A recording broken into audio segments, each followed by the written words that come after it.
In the summer of 1724, hundreds of people gathered along the docks of Boston Harbor. They came for a hanging. Executions were public entertainment in colonial America. Families watched from rooftops. Merchants closed their shops.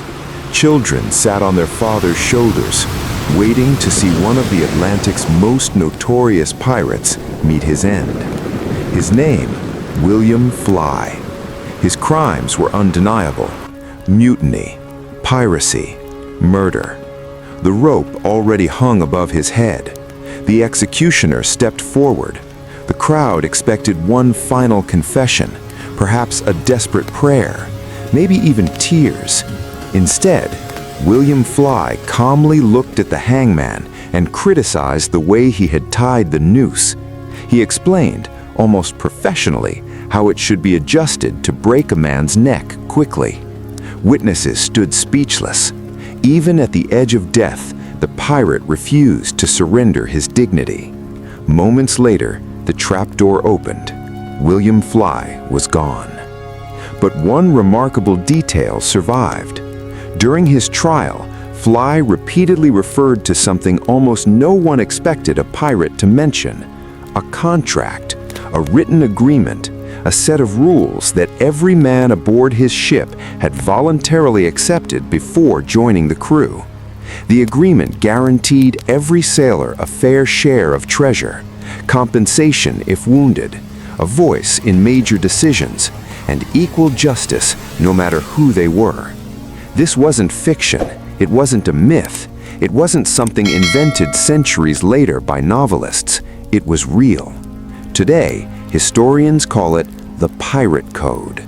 And once you understand what those articles contained, everything you thought you knew about pirates begins to fall apart. For more than 3 centuries, popular culture has painted pirates as violent criminals, drunken sailors, bloodthirsty outlaws who lived without rules. Books gave us buried treasure. Movies gave us talking parrots, wooden legs, and eccentric captains who stumbled across the deck with a bottle of rum in one hand and a sword in the other. It's entertaining, but history tells a very different story.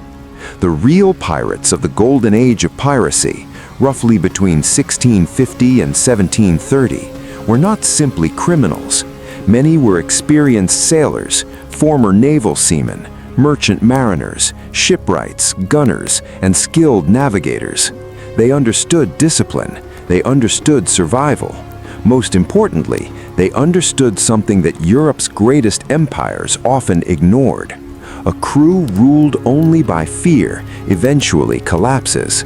A crew treated with fairness can accomplish extraordinary things. That simple idea changed piracy forever.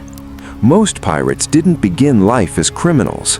Many served aboard merchant vessels or in the Royal Navy. Life there was brutal.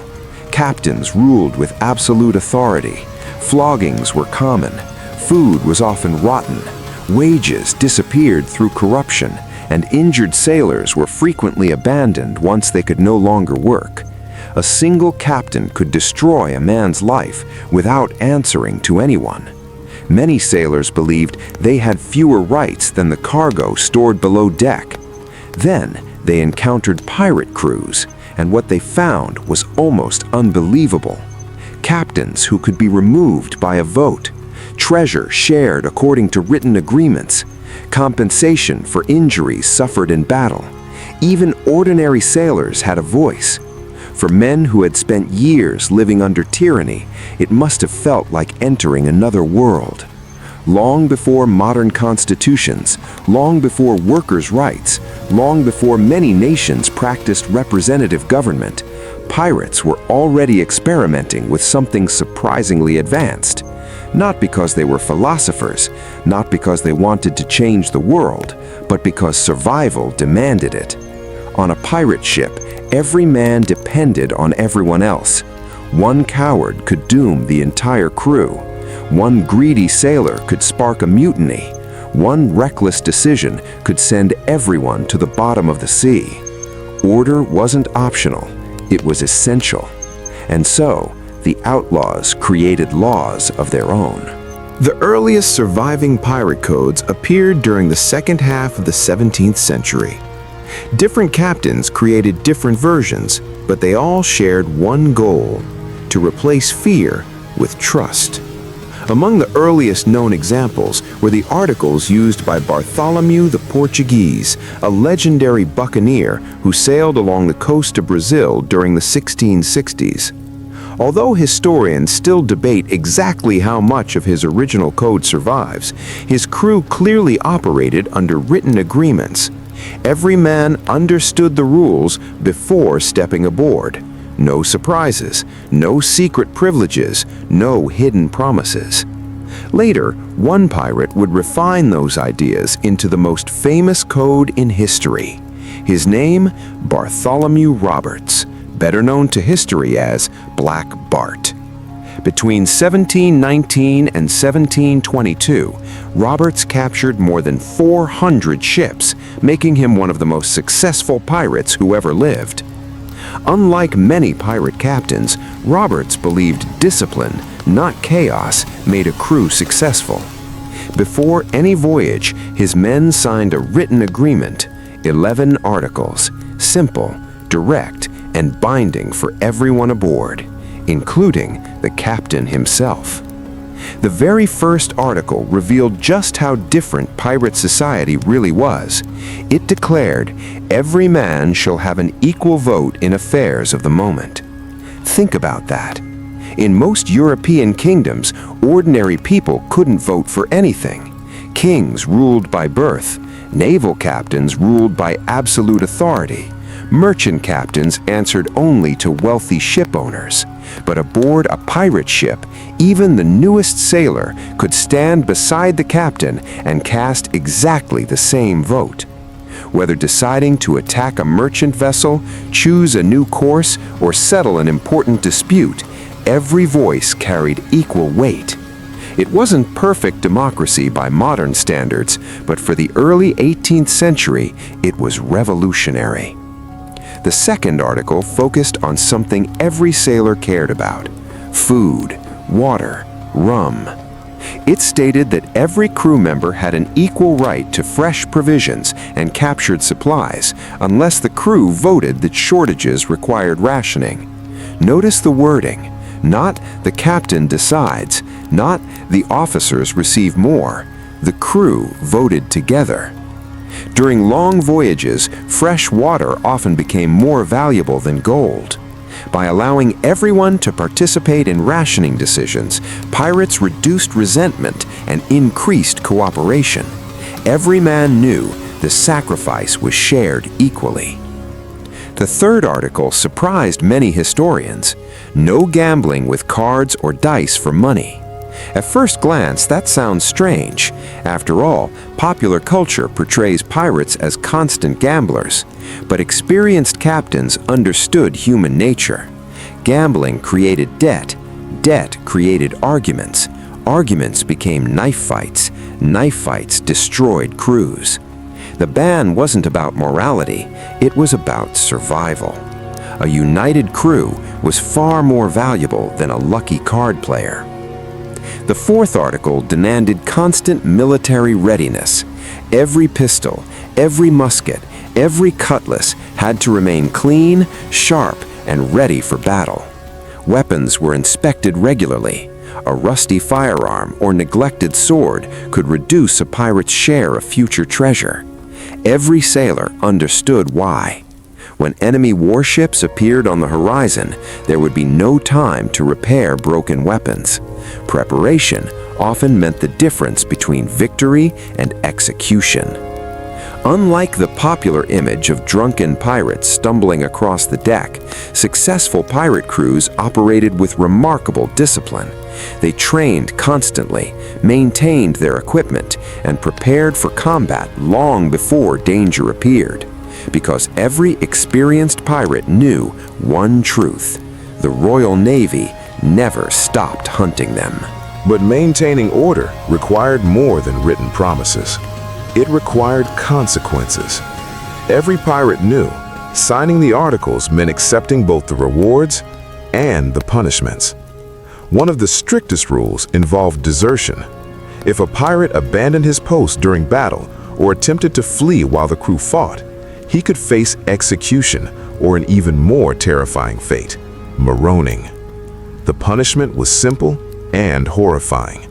The condemned man would be left alone on a deserted island, given only a pistol, a small bottle of water, a little food, and sometimes a Bible. The pistol contained a single bullet. It wasn't intended for hunting. It was offered as one final act of mercy should starvation or madness become unbearable. Most men never returned. Another article dealt with something surprisingly modern: workplace safety. Every pirate understood the dangers of naval combat. Cannons exploded, rigging snapped, musket balls shattered bones. A single broadside could cripple half a crew in seconds. Unlike the Royal Navy, pirates didn't abandon wounded sailors. Instead, they created one of history's earliest documented compensation systems. If a pirate lost his right arm, he received a large payment from the common treasury. A lost leg earned even more. A damaged eye, broken hand, or permanent disability also carried fixed compensation. Before anyone divided treasure, money for injured crewmen came first. Imagine how extraordinary that was. In 18th century Europe, a wounded naval sailor was often discharged without pension. Many spent the rest of their lives begging on city streets. A pirate, ironically, had greater financial protection than many men serving their own governments. Disputes between crew members were also carefully controlled. No pirate was allowed to attack another aboard ship. Arguments happened, tempers flared, but violence inside the floating community threatened everyone's survival. If two men truly hated each other, they waited until reaching land. Only then could they settle the matter through a formal duel, away from the ship, away from the crew, away from the gunpowder. The goal wasn't revenge, it was preserving unity. A divided crew rarely survived long. Perhaps the most remarkable article involved leadership itself. Unlike kings, unlike admirals, unlike merchant captains, a pirate captain ruled only with the crew's consent. He commanded during battle, but outside combat, his authority was limited. The crew could vote him out immediately. No royal approval, no lengthy trial, no appeal. If enough pirates believed their captain had become greedy, cowardly, or unfair, his command simply ended. Power belonged not to one man, but to the crew. To balance the captain's authority, pirates elected another officer, the quartermaster. He represented the crew's interests. He distributed food, oversaw treasure, resolved disputes, and ensured the captain followed the articles. In many ways, the quartermaster acted as a check on executive power, long before modern democracies embraced similar ideas. To outsiders, pirates looked like violent criminals, but aboard their own ships, they had built something unexpectedly sophisticated. A society governed by written rules, shared responsibility, and accountability. It was far from perfect. These men still robbed ships, still fought brutal battles, still lived outside the law. Yet among themselves, they believed that fairness created strength, trust created loyalty, and loyalty kept everyone alive. Ironically, some of history's most infamous outlaws had created one of the most organized societies on the open sea. For all their violence, pirates understood one uncomfortable truth. A ship without justice would never survive. Every man carried pistols. Every man carried blades. If disputes were settled by rage alone, a pirate crew would destroy itself long before the Royal Navy ever found them. So, the Pirate Code established something almost unheard of among criminals: a system of justice. When a pirate was accused of breaking the articles, the captain could not simply decide his fate. Instead, the crew gathered on deck. Witnesses spoke. Evidence was presented. The accused had the right to defend himself. Only after everyone had been heard did the crew vote. It wasn't a perfect legal system, but compared with many European courts of the early 18th century, it was surprisingly fair. Many ordinary sailors serving in national navies received far less justice than pirates gave one another. Punishments depended on the crime. Minor offenses, like neglecting weapons, sleeping while on watch, or damaging valuable equipment, usually resulted in reduced shares of treasure. A financial penalty hurt every pirate because every coin mattered. Repeated negligence could lead to harsher consequences, especially if another sailor's life had been placed at risk. More serious crimes received far more severe punishments. Stealing from fellow crew members was considered one of the worst offenses imaginable. To outsiders, that might seem ironic. After all, pirates stole for a living. But they stole from merchants, not from each other.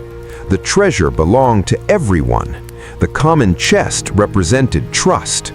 Anyone willing to rob his own brothers could never be trusted during battle. And on a pirate ship, trust meant survival.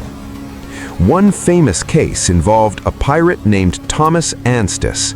Historical accounts describe a crew fiercely debating accusations of theft involving one of their own. The discussion lasted for hours. Some demanded immediate execution. Others argued for mercy. Eventually, the crew reached a decision together. The punishment reflected not only the crime, but also the circumstances surrounding it. Whether every detail of that story is accurate remains debated by historians, but the principle is clear. Pirate justice was rarely arbitrary. The articles existed precisely to prevent personal revenge from replacing law. Even murder followed formal procedures. If one pirate deliberately killed another aboard ship, the accused faced trial before the crew, not before the captain, not before an officer, but before the very men whose lives depended on discipline. If found guilty, execution often followed, not because pirates valued morality, but because unchecked violence threatened everyone. Without consequences, no crew could remain united, and unity was the only thing standing between survival and the gallows. Another crime carried almost equal weight: cowardice during battle. Every pirate understood that boarding enemy ships demanded absolute courage.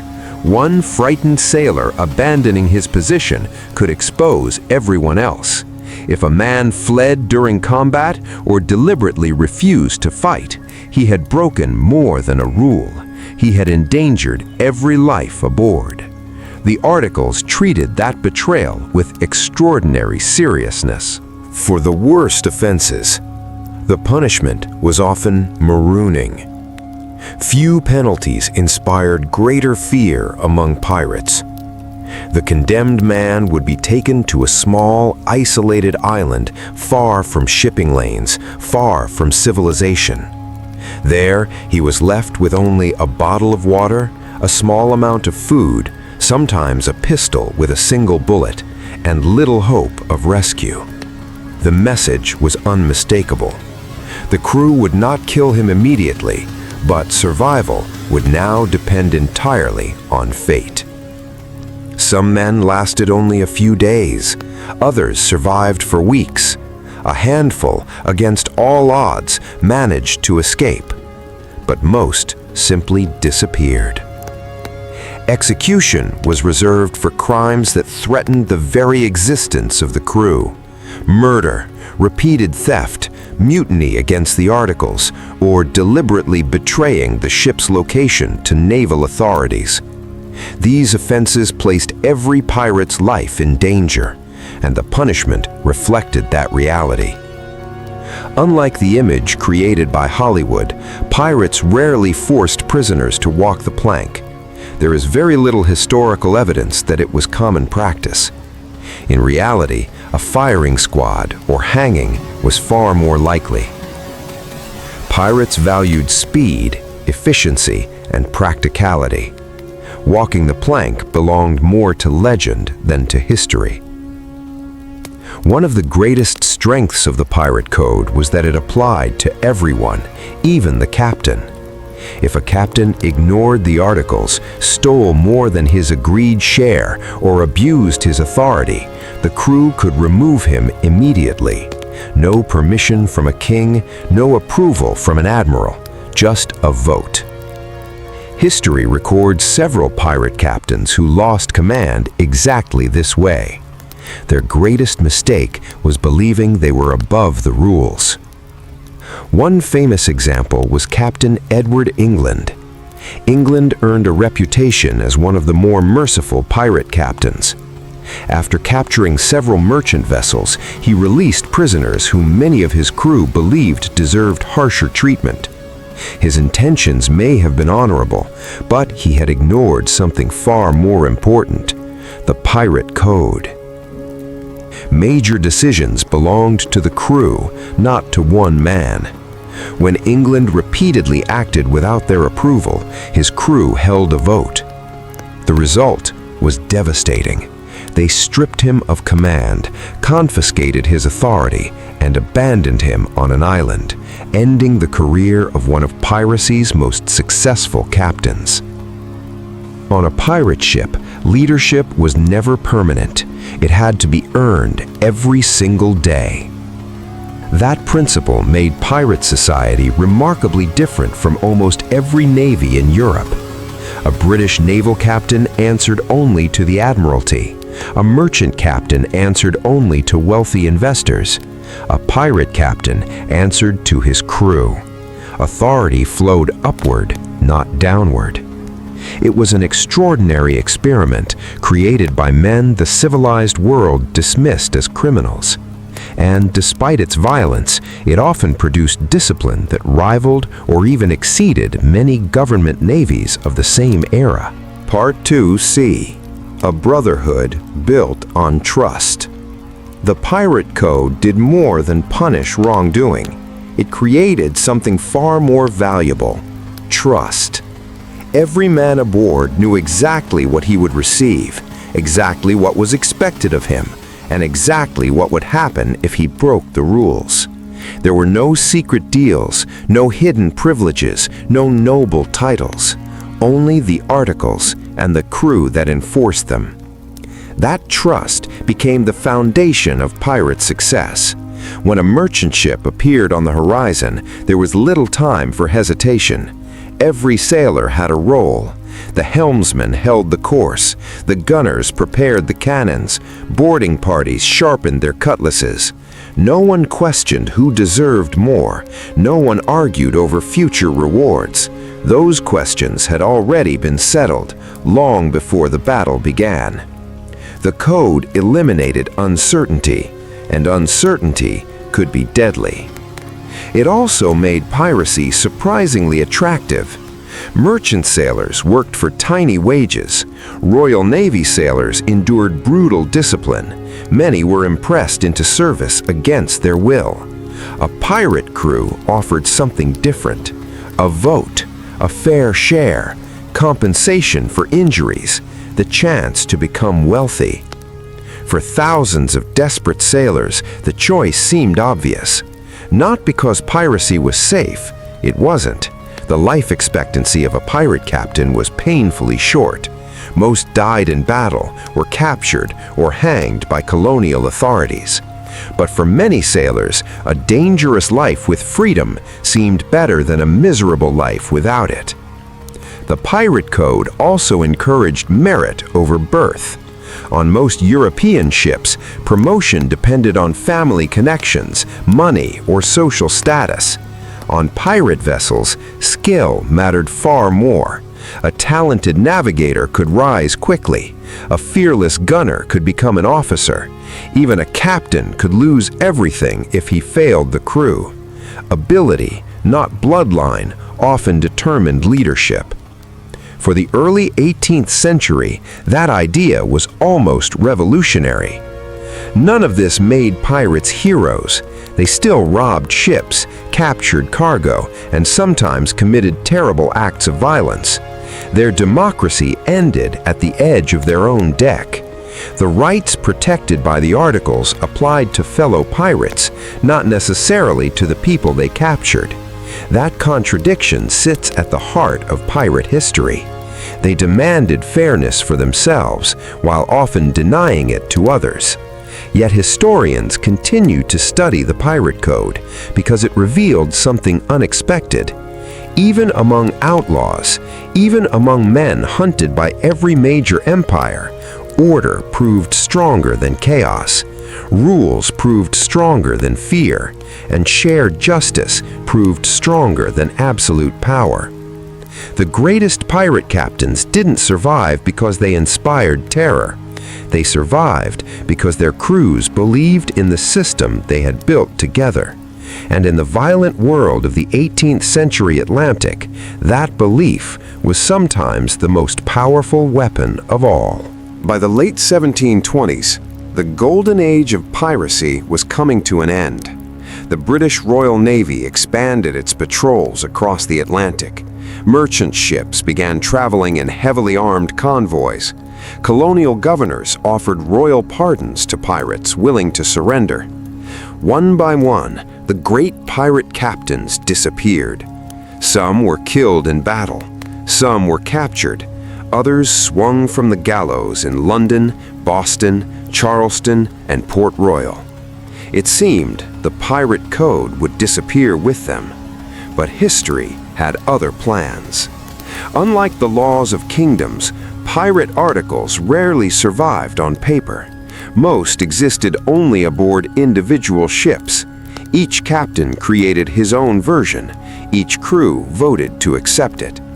When a pirate ship was destroyed, its code often vanished forever. Only a handful survived, copied into court records during pirate trials, or preserved by colonial officials investigating captured crews. Those forgotten documents, stored today in archives across Britain and the Caribbean, reveal something extraordinary. The world's most infamous criminals had built one of the most organized societies at sea. Modern historians often point to one remarkable fact. Many principles found inside pirate codes appear surprisingly familiar today. Trial before punishment, leaders accountable to those they govern, compensation for workplace injuries, transparent distribution of earnings, checks on executive power. None of these ideas were unique to pirates, but pirates applied them in ways that were remarkably advanced for ordinary sailors of their time.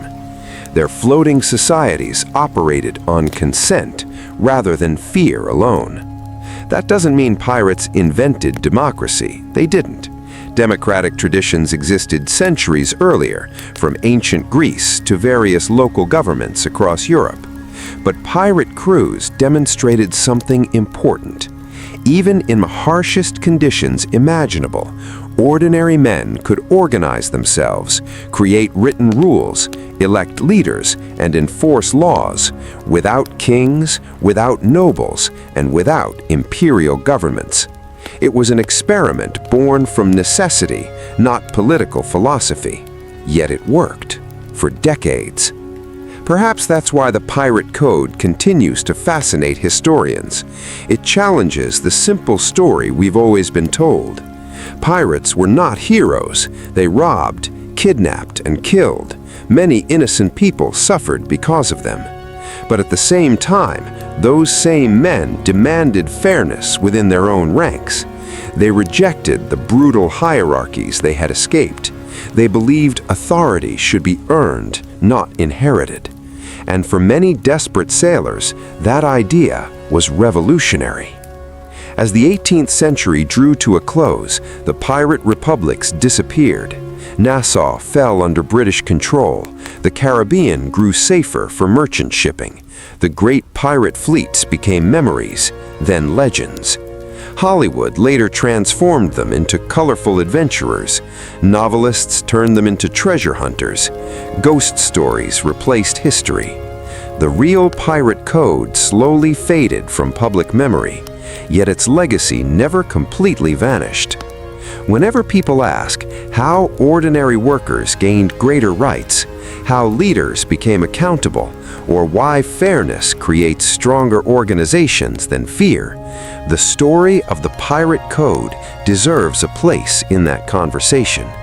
Not because pirates changed the world, but because they proved something timeless.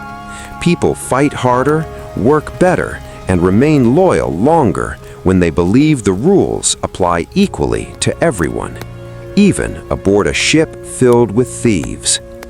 William Fly understood that as he stood beneath the gallows in Boston Harbor. Moments before his execution, he didn't beg, he didn't cry, he didn't deny what he had become. Instead, he corrected the executioner, calmly explaining how to tie the rope properly. Perhaps because he knew something few people watching ever would. He had lived under a code, one written not by kings, but by ordinary men who demanded fairness, even in a world built on violence. The Pirate Code was brutal, it was unforgiving, and it belonged to outlaws. But hidden beneath its harsh punishments was an idea far ahead of its time, that justice doesn't belong only to governments. Sometimes, even history's most notorious criminals can teach the world something unexpected. The Pirate Code wasn't just a set of rules, it was proof that even among outlaws, order could triumph over chaos.